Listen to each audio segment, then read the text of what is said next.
Naam, salamu alaikum warahmatullahi wabarakatuh, mtazamaji wa Akhlaq TV, bila shaka ni mzima na mbukheri wa afya. Naomba niwe radhi kwa mwingiliano wa sauti ambazo utakazozisikia hapa na kuwa disturb kwako, lakini nia na madhumuni, kuna kitu nimekiona. Nilikuwa napitia mitandaoni huku, kuna kitu nimekiona nikasema si busara kukiacha, kwa kuwa na uwezo wa kufikiri na kuona na kuzungumza. Kwa hiyo nami Allah amenijalia neema hizo, nataka nikuoneshe nawe, halafu tutafakari kitu. Tazama hii video halafu tutafakari kwa pamoja.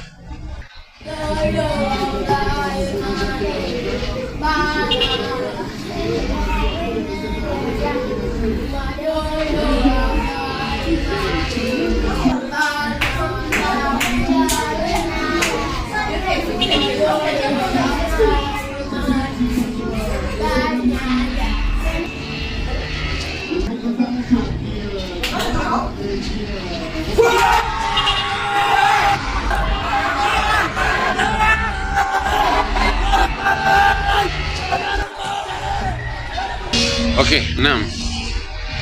Nadhani umeiona vizuri na kuna kitu umeking'amua kutoka katika video hii.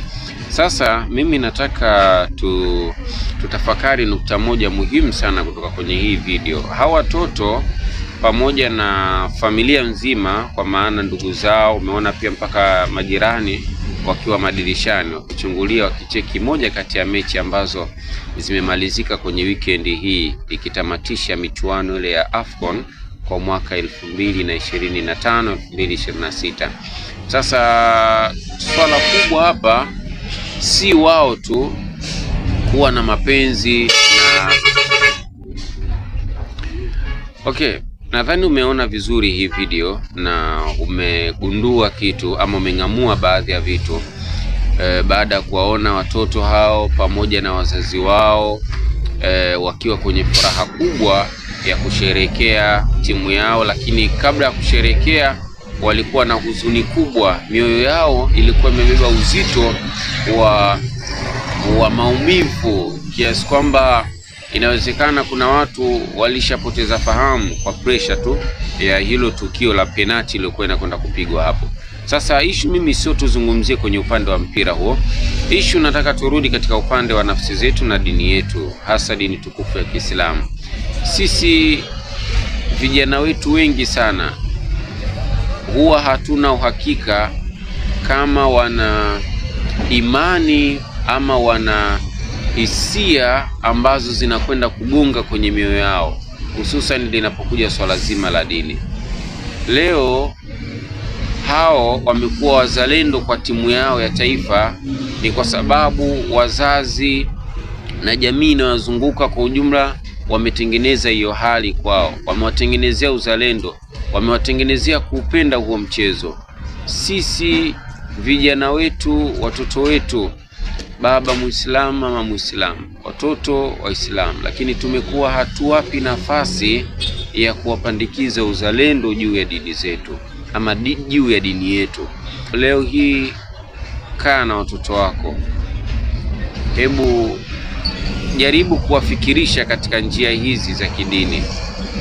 Jaribu kuwapa waelewe thamani ya dini, thamani ya imani walioibeba, kama ambavyo hawa watoto uliowaona hapo wameielewa thamani ya timu yao ya taifa, thamani ya mashujaa wao waliokuwa uwanjani wakati huo wakipambana kulipambania taifa lao, kulitangaza, thamani ya bendera walioibeba hao wachezaji.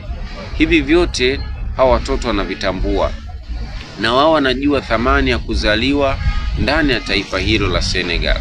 Sasa wewe pia hebu waambie watoto wako waelewe thamani ya kuzaliwa ndani ya Uislamu, waelewe thamani ya kuzaliwa na majina hayo, thamani ya mashekhe waliobeba Uislamu kwenye taifa letu, waelewe thamani ya hao mashekhe pindi wanapokuwa wakizungumzwa vibaya, pindi wanapokuwa wakitukanwa, pindi ambapo wanapokuwa wakikashifiwa na wasoko wa Uislamu.